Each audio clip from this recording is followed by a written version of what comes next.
안녕하십니까. 착한 집 짓기입니다. 오늘 이야기 나눠볼 주택은 142.53제곱미터 43.12평 모던 스타일의 전원주택입니다. 그럼 건축 내용을 확인하고 본격적인 이야기 시작해 보겠습니다. 공법은 스틸 공법입니다. 스타일은 모던 스타일이고요. 외장재는 시공 당시 리얼 징크가 사용되었지만 현재는 고내식 합금 도금 강판이 사용되고 있습니다. 그리고 측면은 스타코, 전면은 천연목으로 포인트를 주고 있습니다. 지붕재 또한 리얼 징크가 사용되었지만 현재는 고내식 합금 도금 강판을 사용하고 있습니다. 창호는 47mm 삼중 유리 시스템 창호가 설치된 단층 43평 전원주택입니다. 그리고 시공사는 그린홈 예진입니다. 영상 하단 설명란에 홈페이지 주소와 연락처를 기재해 놓았습니다. 필요하신 분들은 참고 부탁드립니다.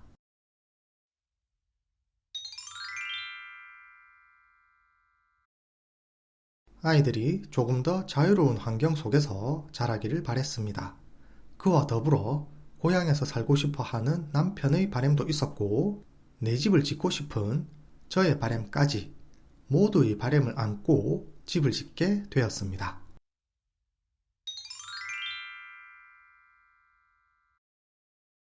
어렵게 설계를 마무리하고 고생 끝에 낙이 온다고 시공 과정은 더할 나위 없이 만족스러웠습니다. 저희 소장님은 정말 꼼꼼하고 세심한 분이셨습니다.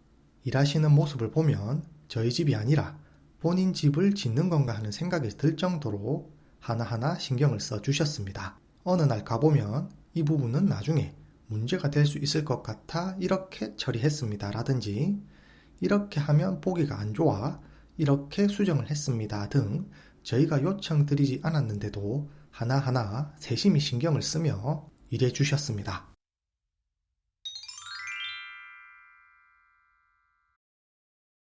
먼저 설계가 예기치 못한 문제 때문에 변경된 게 아쉽습니다. 그리고 제 예상이 빗나간 것도 아쉽습니다. 사실 생각보다 견적이 많이 나와 창호나 데크 등 몇 가지 공사를 저희가 따로 하고 비용을 아끼려 했는데 어차피 돈은 나중에 들 만큼 들었습니다.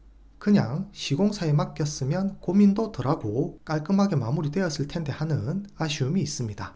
그리고 평수에 대한 아쉬움도 있습니다. 일반 사람들은 평수에 대한 감이 없다 보니 여러 가지 실수가 나오는 것 같습니다. 저희 땅이 240평 정도 되고 집이 43평이라 집을 지어 놓으면 여유가 있겠지 하는 생각을 했었는데 생각보다 여유가 없어 놀랐습니다. 집 크기는 마음에 드는데 이렇게 자리를 많이 차지할 줄 알았다면 위치나 모양을 조금 손을 봤어야 하는 게 아닌가 하는 아쉬움이 있습니다.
첫 번째, 리얼징크가 적용된 박스형 주택의 모습입니다. 일전에 소개해드렸던 벽돌과 세라믹 사이딩 주택과 또 다른 징크 계열의 자재가 적용된 외부입니다. 비슷한 모양이지만 외장재를 어떻게 쓰고 포인트를 어떻게 주느냐에 따라 달라지는 외관의 차이를 비교해 보시면 좋을 것 같습니다. 두 번째, 천연목 자재의 장단점입니다. 전체적으로 차가운 느낌의 징크를 사용했지만 포인트는 따뜻한 목재를 사용해 밸런스를 맞췄습니다. 이런 목재 포인트는 집의 외형을 부드럽게 해주는 장점이 있지만 외부 환경에서는 타 자재에 비해 조금 일찍 빛바램 현상이 생길 수 있어 제때 오일을 발라주는 등 관리에 주의가 필요합니다. 세 번째, 예기치 못한 박공 지붕입니다. 사실 본주택의 초기 디자인은 박공 지붕이 아니라 한쪽으로 기울인 평경사 지붕이었습니다. 예컨대 깔끔한 사각형의 모던 스타일을 원하셨던 것 같습니다. 하지만 모든 설계를 마무리하고 허가를 받는 단계에서 예기치 못한 상황 때문에 어쩔 수 없이 박공 지붕으로 변경하셨다고 합니다. 본주택이 시공된 지역이 문화재 보호구역에 포함되어 있어 세모 모양의 박공 지붕으로 집을 짓지 않으면 허가를 받을 수 없다고 하여 울며 겨자 먹기로 어쩔 수 없이 변경하셨다고 합니다. 건축주님께서 집을 짓기 위해 상당히 많은 자료를 참고하셨고 설계 당시에도 건축가님과 찢고 볶으면서 힘들게 설계를 끝내셨다고 들었었는데 마지막 허가 단계에서 문제가 생기는 바람에 상당히 허탈하고 아쉬웠다고 하셨습니다. 혹시라도 집을 지으려고 하시는 지역에 유독 박공 지붕밖에 없다면 설계 전에 한번 알아보시면 좋을 것 같습니다. 네 번째, 색상 대비로 살린 입체감입니다. 본주택처럼 심플한 외관 때문에 디자인적으로 포인트를 주기 힘든 주택이라면 색상 대비로 입체감을 살리는 것도 집을 돋보이게 하는 방법일 수 있습니다. 다섯 번째, 미완의 데크입니다. 이 부분은 추후 건축주님께서 개인적으로 공사를 하신다고 하여 마감 처리를 하지 못하고 완공되었습니다. 이처럼 시공사에서 제공하지 않는 자재 이외에 내가 개인적으로 사용하고 싶은 자재가 있다면 시공사와 사전 협의 후 따로 공사를 할 수도 있습니다. 일례로 마음에 드는 인테리어 업체가 있다면 외관과 내부 석고보드 작업까지만 시공사에서 마무리하고 인테리어 공사를 따로 진행할 수도 있습니다. 간혹 모든 공사를 시공사에서 제공하는 자재로만 일괄적으로 해야 되는 것 아닌가 하고 생각하시는 분들이 계신데 공사에도 어느 정도 자율성이 있으니 사전에 시공사와 조율만 잘 하신다면 다양한 공사가 가능합니다.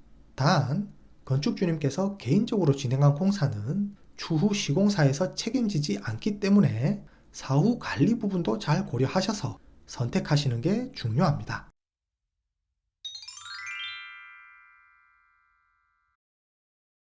첫 번째, 세 부분으로 명확히 나눈 깔끔한 설계입니다. 본주택은 침실과 수납, 그리고 거실 공간으로 깔끔하게 나뉘어 있습니다. 해가 잘 드는 전면은 안방과 2개의 작은 방을 배치하고 주택의 배면으로는 수납 공간과 욕실, 그리고 집의 오른쪽 부분은 확 트인 거실 공간으로 설계하여 복잡한 동선 없이 깔끔하게 정리하셨습니다. 이런 설계는 저도 좋아하는 설계이긴 하지만 집의 형태가 단순해진다는 부분 때문에 호불호가 갈리는 게 아닌가 생각됩니다. 두 번째, 2개의 세면대입니다. 이 부분은 그동안의 경험을 바탕으로 구성하신 부분이 아닌가 생각됩니다. 본주택에는 2명의 아이가 있는데 아파트 생활을 하실 때 아이들의 등교 준비 과정들이 피드백되어 이렇게 구성하신 것 같습니다.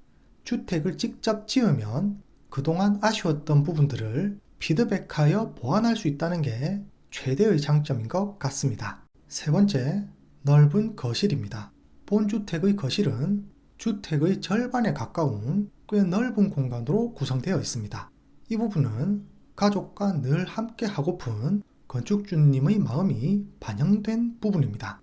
아이들 공간과 부엌, 그리고 거실이 한 공간에 있으면서도 굳이 벽이 없어도 답답하지 않을 수 있도록 최대한 넓게 거실을 구성하셨고 우리 가족의 집이라는 컨셉을 명확하게 보여주는 부분이 아닌가 생각됩니다. 네 번째, 실링팬입니다. 실링팬은 실내의 공기를 섞어주는 역할을 합니다. 특히 겨울철 난방을 했을 때 대류 현상으로 따뜻한 공기가 천장에 머물게 되는데 이때 실링팬으로 실내의 공기를 섞어 난방 효율성을 높일 수 있습니다. 이런 특징 때문에 층고가 높은 오픈 천장이 적용된 주택에 많이 설치합니다. 하지만 실링팬을 설치할 경우 포인트 조명을 설치하기 힘들다는 점은 조금 아쉬울 수 있습니다. 마지막으로 예비 건축주님께 드리는 한마디입니다. 지금 저희 집이 박공 지붕인데 처음에는 한쪽으로 기울어진 깔끔한 모던 스타일의 지붕이었습니다. 그렇게 설계를 마무리하고 허가를 받는 과정에 저희 땅이 문화재 보호구역에 포함되어 있다는 것을 알게 되었고 그러는 바람에 여러가지 규제를 받게 되었습니다. 그 중에 지붕은 무조건 박공 지붕이어야 한다는 조항이 있어 설계를 다시 뜯어 고치는 일이 있었습니다. 시간은 가고 있는데 예기치 못한 문제 때문에 밤새워가며 제 마음에 드는 스타일을 찾느라 고생했었고 덩달아 건축가님도 고생을 많이 하셨습니다. 설계는 마지막 날까지 수정에 수정을 거듭하는 정말 전투적인 작업이었던 것 같습니다. 그리고 이 집에 살면서 내가 무엇을 하고 싶고 어떻게 살고 싶은지 깊이 고민하시면 좋을 것 같습니다. 건축 공부는 다른 게 아니고 내가 원하는 게 무엇인가를 찾는 과정인 것 같습니다. 마지막으로 예산은 최대한 준비를 하셨으면 좋겠습니다. 건축을 하면 해야 할 건 해야 하고 들 돈은 들게 되어 있는 것 같습니다. 그리고 변수가 생길 수 있으니 여러 가지를 고려하셔서 준비를 하시면 좋을 것 같습니다. 라고 말씀을 남겨주셨습니다. 집을 짓다 보면 예기치 못한 일들이 다양한 부분에서 발생하는 것 같습니다. 그렇기 때문에 쉽지는 않겠지만 텀을 길게 두고 여유있게 준비하신다면 보다 완성도 높은 주택을 지을 수 있을 거라 생각됩니다. 오늘도 영상이 도움되셨다면 구독과 좋아요, 댓글 알람 부탁드립니다. 감사합니다.